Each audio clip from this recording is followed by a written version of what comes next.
When the old C19er first hit last spring, my wife Katie was told that she would have to work from home for up to 3 weeks. Since it was only temporary, she set up shop in our bedroom on this lovely sawhorse and countertop desk.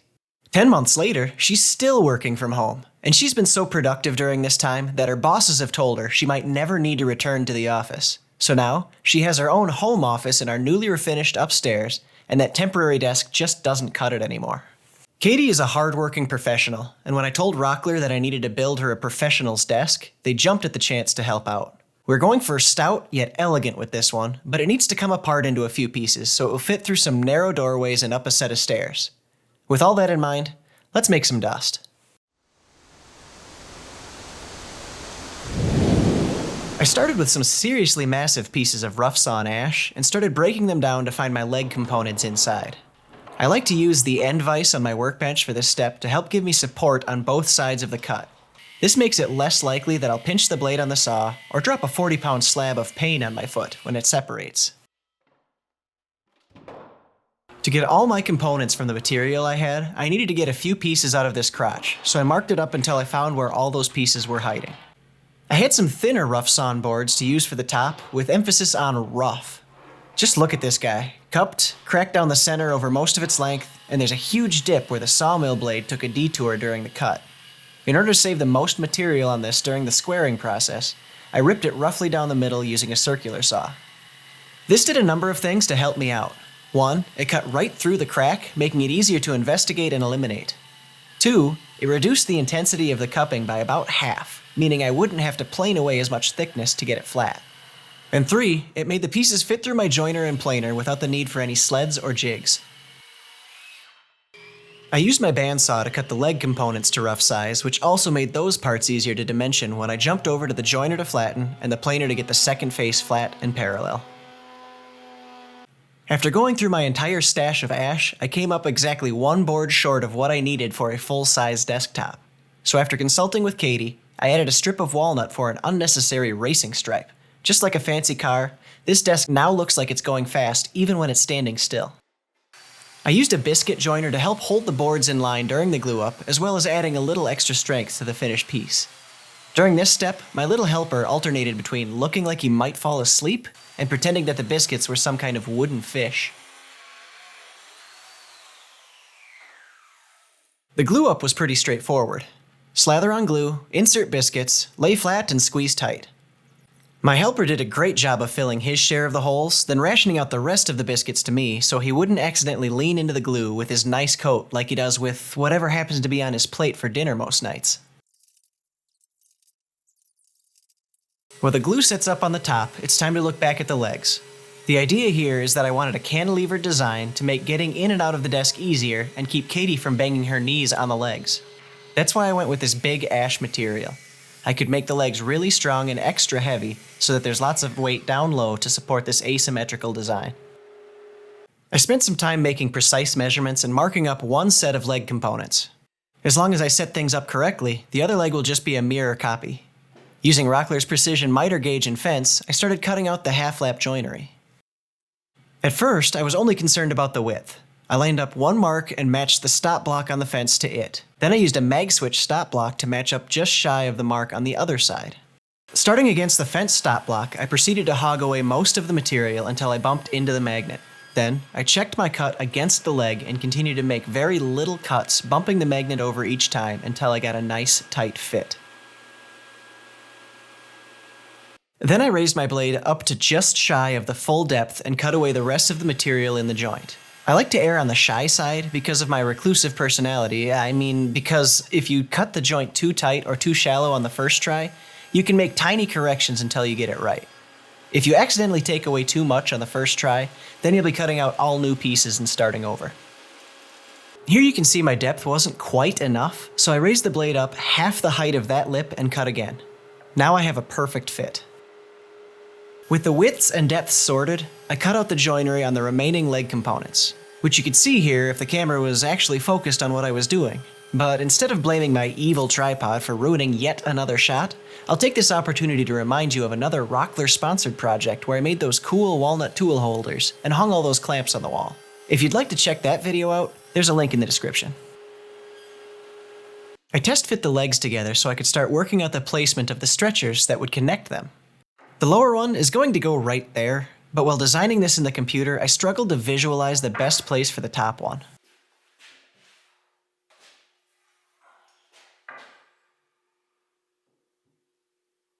So here's the general shape of the desk. It's all just fit together and clamped together. I'll glue it and screw it a little bit later. But I'm trying to figure out where I want to put this top cross piece. Now in my 3D modeling, I basically mirrored the way this one is inset up against the top, so it would go up against here. The problem with this is then it doesn't leave anywhere for the top to actually get attached to this. You would have this length, and if you want to account for wood movement, you can't really go all the way across that. You could only do like one or two maybe in the center. So I really want to put it in there, but I just kind of, in modeling, couldn't picture how to get that to work without just really messing up the joinery in here. And I thought maybe it wouldn't be as strong. I needed to see it in the real world to actually get it right. So now that I see it, the answer's kind of obvious to me. Rather than going all the way through like this one does, all I need to do is go as far as the tenon on the leg, not on the support piece. So what I'm going to do is take this over the table saw and just cut out a notch in the tenon of the leg. That way, this can sit down inside it, and it'll actually be completely hidden. The ends of this support piece won't protrude. They'll be captured inside here, so actually, even if the pocket that I cut out is kind of ugly, you'll never see it, so it doesn't matter.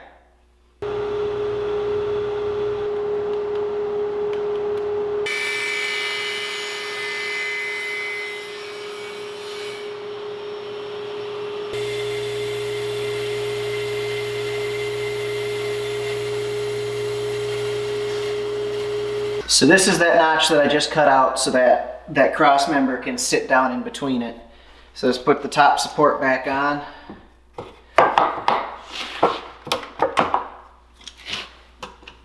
Throw a clamp on it just for fun.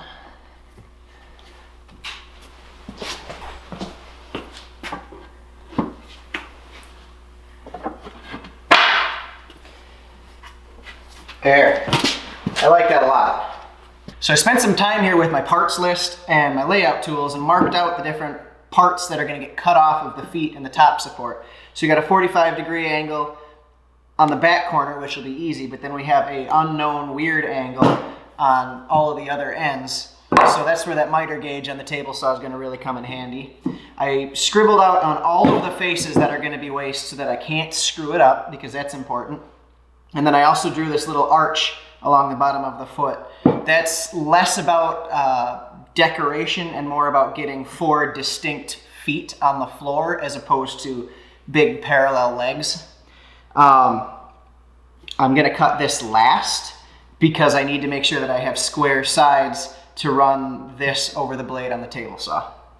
This is the second big project I've done recently where I've used Rockler's miter gauge and fence to cut big, heavy joinery and weird angles. If you haven't seen it yet, you should go check out my recent dining room table build. I kind of fell in love with this tool during that project, and now I keep looking for excuses to use it.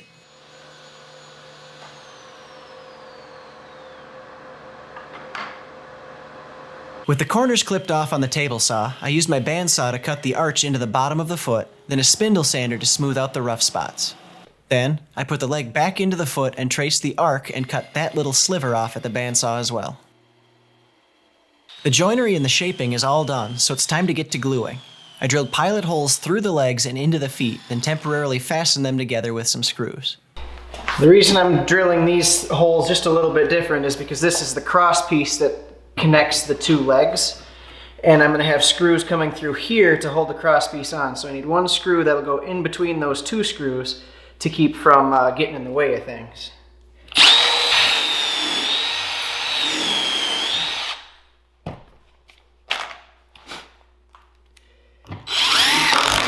There, that ought to do it.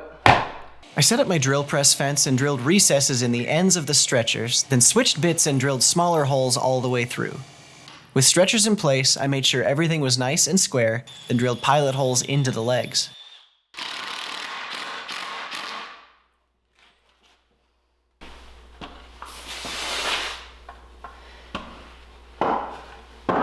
You'll notice that I can't effectively drill the lower hole in the back stretcher without running my drill chuck into the foot. So I go in just enough to mark the location, and I drill it out completely later when the parts are disassembled again. Now it's time for the leg glue up, which honestly couldn't be easier. Slather glue on the mating faces, put the pieces together and run in some screws to pull the pieces tight together, no clamps needed. I wiped up the squeeze out with a wet rag since trying to sand into those corners after the glue dries would be a fool's errand. In order to hide the screw holes in the leg joints, I used a plug cutter to make a bunch of stumpy little dowels, then I dipped a healthy amount of glue into each hole and tapped in a plug.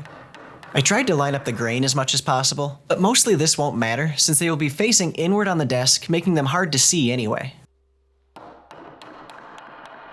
After the glue dried, I used a flush trim saw to cut away the protruding plugs. I like to use a few fingers to hold the blade flat against the workpiece to help get the most even cut without digging into the leg itself. And then, it was time for about a day's worth of sanding. Starting at 60 grit on the top to even out the glue lines, then moving up through the ranks until I had everything covered with 220. I put the legs together again and marked out where I wanted to attach the desktop fasteners to the top stretcher. I measured out the spacing, then sketched out how close they needed to be to the edge. At my drill press, I set up a fence and my depth stop to make it easy to get uniform holes across the whole thing. I love this new magnetic fence because it's so easy to adjust, and the support wings I added to it will help me get all the way to the ends of the stretcher without them tipping off the side of my otherwise small table. I used a clean lint-free rag and long, even strokes to apply several coats of General Finishes Armor Seal. Man, look at that sweet piece of ash. I mean, who knew there could be such cool figure in a wood that's mostly known for its straight grain and used in baseball bats and hockey sticks? I mean, of course I knew it, but I'm honestly asking, have any of you gotten your hands on some exotic ash like this? After the final coat of finish dried, I mounted a power strip to the back side of one leg to help with the cable management situation. Then, I tapped in all the desktop fasteners and used a self-centering drill bit to add some pilot holes before driving in the screws.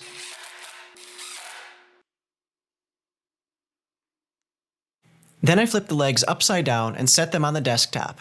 I centered the legs left and right and favored the back edge to make even more knee clearance, then drilled pilot holes into the top and secured the two main components together with screws. Then carefully, and foolishly, I lifted this heavy ash desk down to the floor by myself to take one final look at it.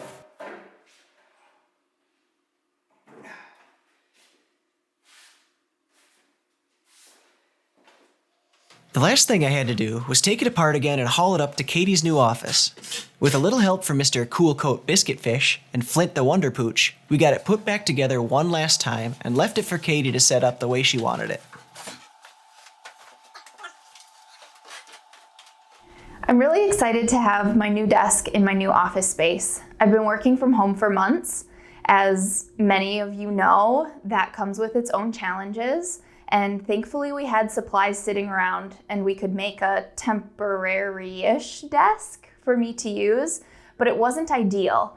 It was way too high for me. I'm about average height, but I like to be able to sit low. So I asked Mark to make my desk a little bit lower to do my job. I really just need my laptop, but I do need two monitors. So I wanted the desk to have a little bit more depth to allow me to have my laptop in front of the big monitor. And then I wanted it to be a little bit wider as well. This office space is also going to double as possibly my craft room later. I've made quilts in the past and I hope to continue doing that. So having just a little bit more space to spread out is going to be nice for the future. A big thank you to Mark for making my work from home a little bit more comfortable and a lot more pretty. Also a huge thank you to Rockler for sponsoring this video. You can find a link to all of the tools used in the description. Please check those out and please go to gunflintdesigns.com to find plans for this desk so you can make your own. Now get out of here, I gotta work.